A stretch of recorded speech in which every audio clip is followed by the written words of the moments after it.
Folks, William is pissed.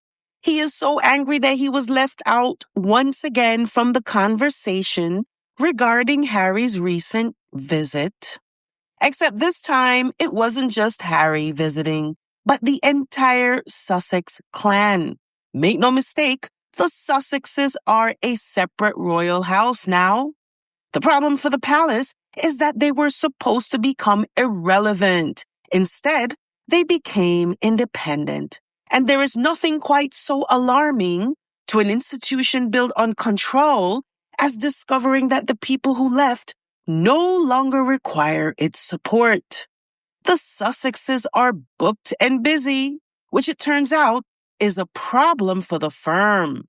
The British public is being asked to fund a monarchy whose sovereign grant has tripled from £31 million in 2012 to nearly £138 million today, while the family's official workload has reportedly fallen by almost half. They are, in effect, charging considerably more for doing considerably less. So where do they turn when their popularity is waning? Why, the press, of course. A couple of weeks ago, upon news that the Sussexes were planning to visit the king, suddenly we started to hear the familiar refrain, the studied drumbeat of royal propaganda. While Tom Sykes was busy channeling William's endless list of grievances, Kate was busy transmitting to Amanda Platel that she needed to be protected from Meghan.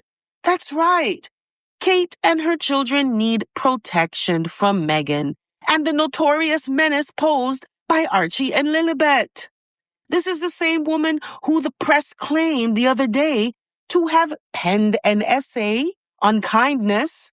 She's always penning essays, usually written by someone else, except when it comes to her sister-in-law and her sister-in-law's children, her kindness doesn't seem to extend that far. And I don't get it. Doesn't she want her children to get to meet and play with their little cousins? They would probably have a blast. George and Charlotte, but no Louis, appeared at Wimbledon the other day, where they appeared to be so socially awkward and uncomfortable. And folks, this is not a criticism of the children. They would probably be so happy to finally get to be around other kids, because it looks to me like they're very sheltered and isolated because, of course, Kate is sheltered and isolated. Kate has no friends, and because she has no friends, her children have no friends to play with. At the polo match the other day, Kate sat there all by herself. So you mean to tell me that with all the friends the press keeps giving her, she couldn't get her new best friend, Duchess Sophie, whom she occasionally likes to gossip with, to come and hang out with her at the polo? You never see the Wales kids with other children, even Pippa's children. What are their names now? Grace, I think, Arthur. I know one of them is named Rose. Don't seem to spend much time with the Wales children. And look, folks, I don't really like to talk about the kids, but it looks to me like William and Kate's obsession with secrecy may be affecting their socialization. But what do I know? And speaking of her sister, Pippa made an appearance at Wimbledon the other day with Mom Carol on exactly the day that Kate was not there. The two clearly are on the outs, but you'll never hear about that from the press.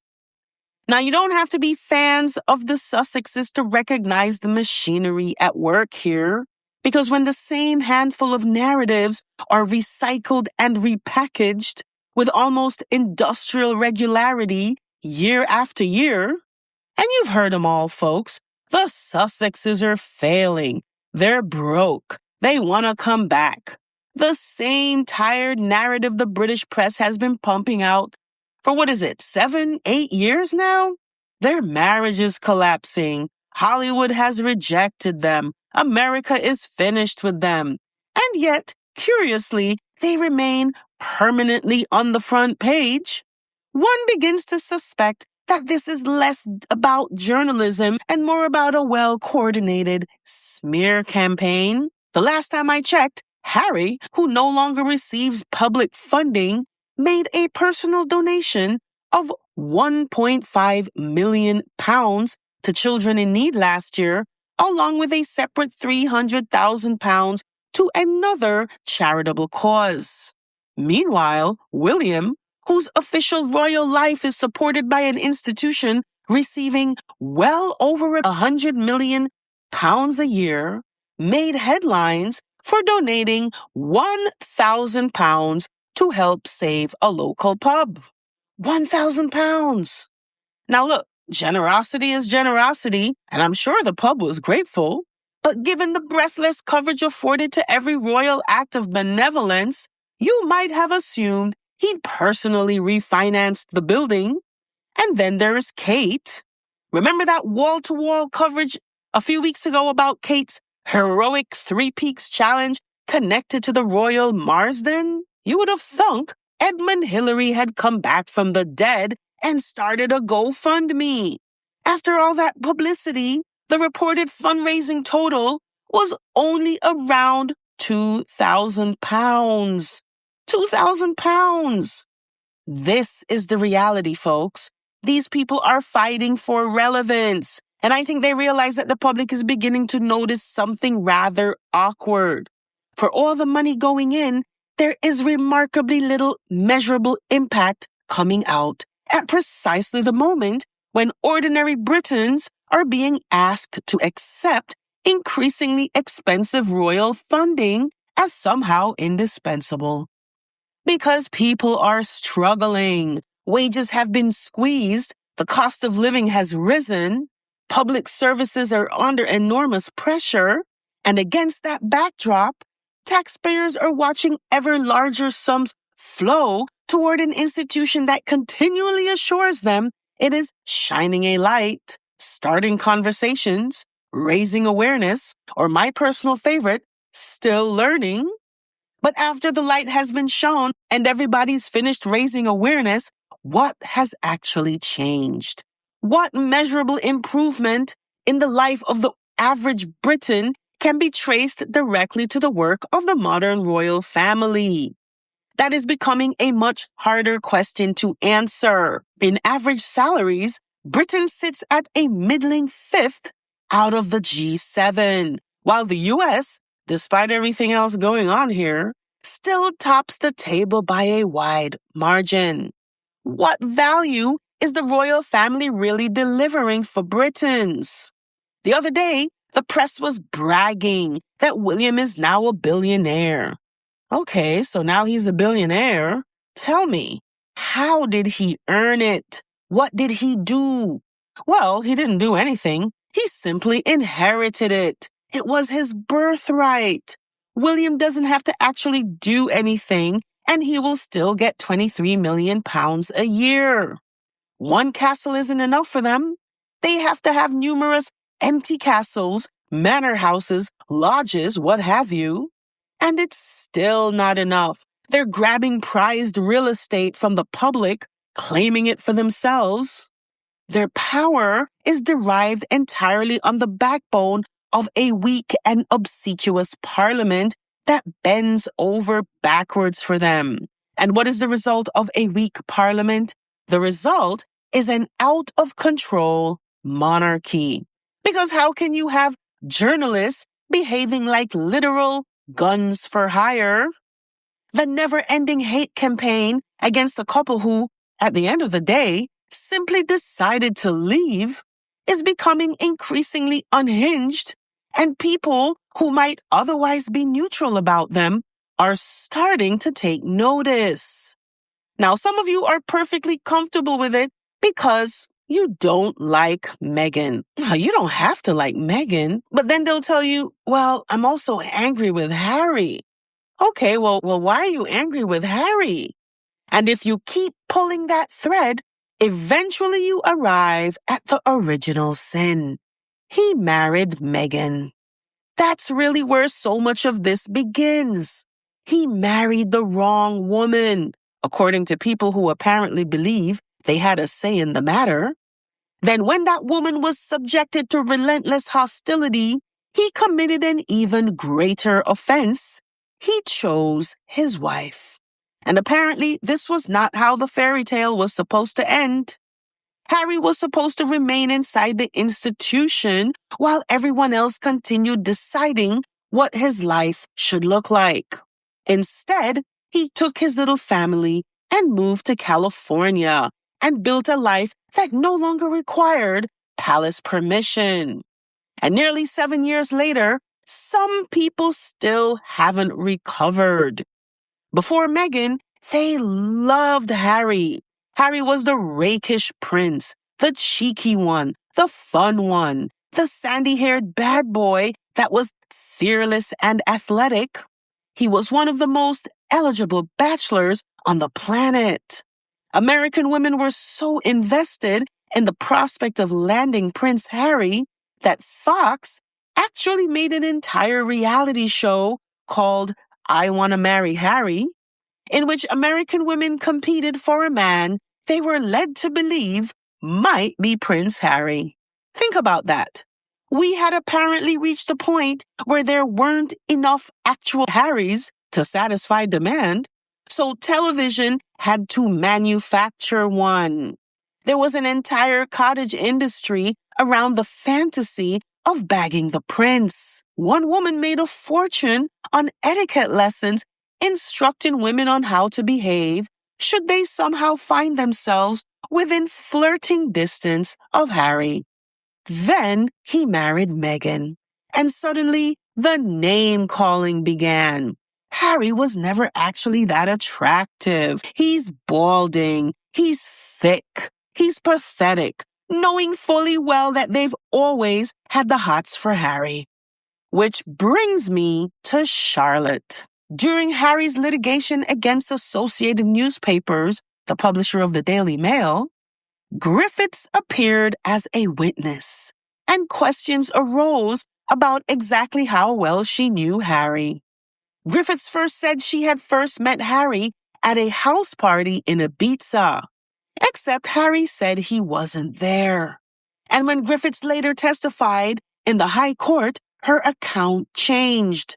She said her wording in her earlier statement had been a typo, and that she had actually met Harry's friends in Ibiza and not Harry himself. So it's safe to say that Charlotte may have a habit of, let's say, embellishing her recollections. But then there were also Facebook messages involving somebody called Mr. Mischief. And these messages contained references to drinking, movie snuggles, and a weekend of naughtiness. Naturally, this was presented as evidence of some intimate connection between her and Harry. There was just one rather inconvenient detail. Harry said Mr. Mischief wasn't him. And Charlotte Griffiths herself later testified, and I quote, "I have never said that he used the name Mr. Mischief."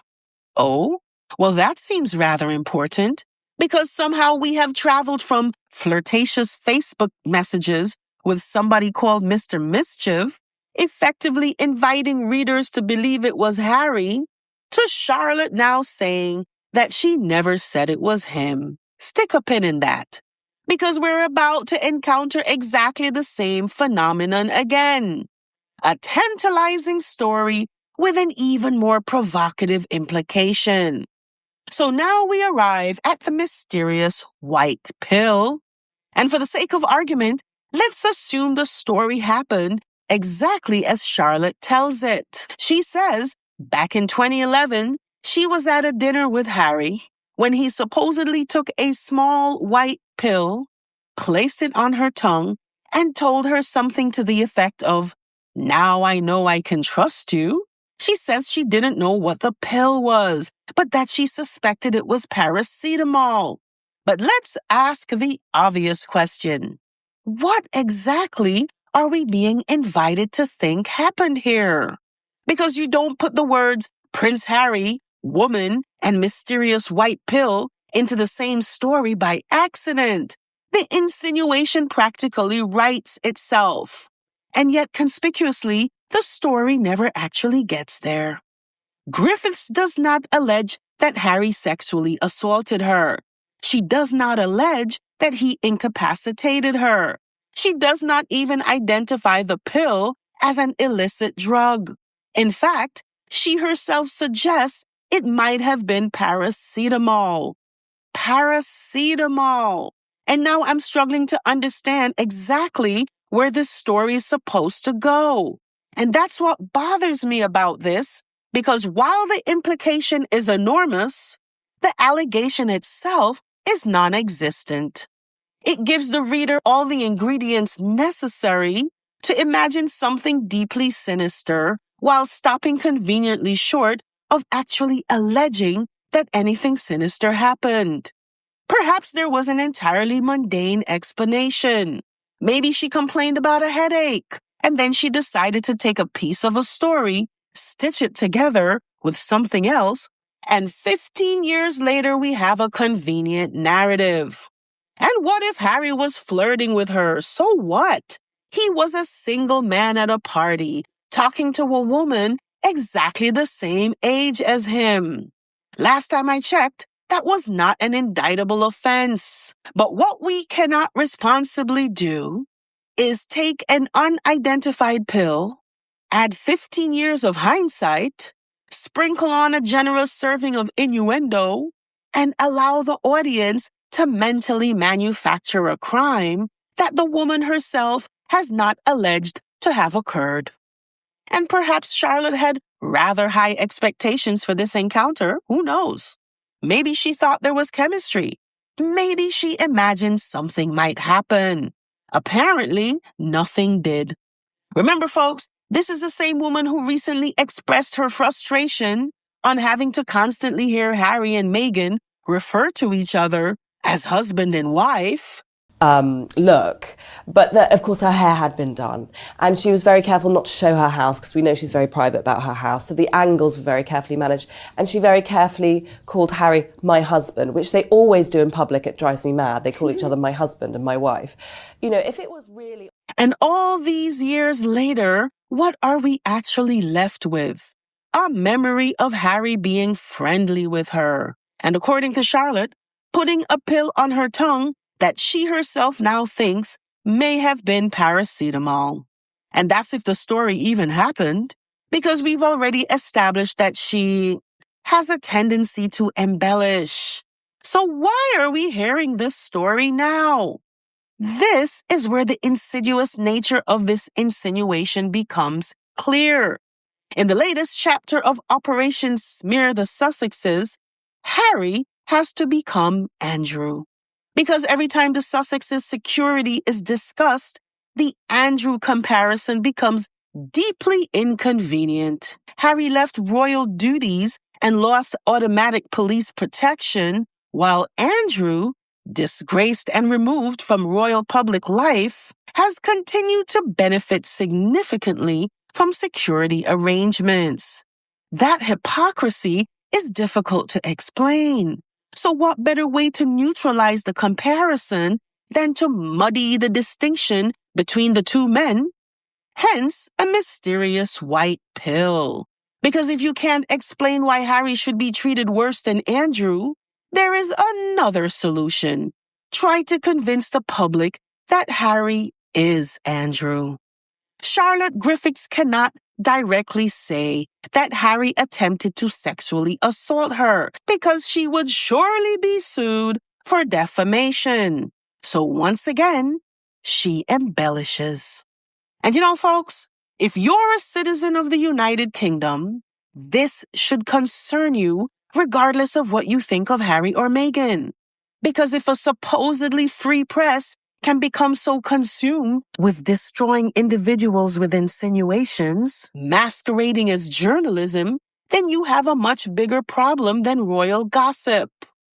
Journalists are taking contract jobs, hit jobs, on behalf of the monarchy in order to destroy people. Because what kind of date rapist is going to give his victims paracetamol? And for all we know, if it really happened, Harry could have simply given her a breath mint.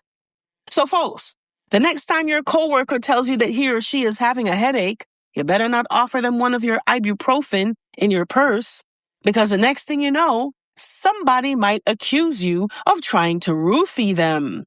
This is such a stupid story and something that should have been filed as simply a cherished memory about, I don't know, maybe unrequited love. And why is she bringing this up now anyway? Because, of course, William. William has given the press their marching orders to smear Harry nonstop. And if you notice, the smears tend to intensify whenever Harry is in town, because nobody gets the Waleses punching the clock quite like Harry coming to town. But let's leave that for the next video, folks. I wanted to talk about the Emmy controversy and also this headline right here, but we'll leave that for the next one. I want to thank you all for your kind words of support. I really appreciate you all so much.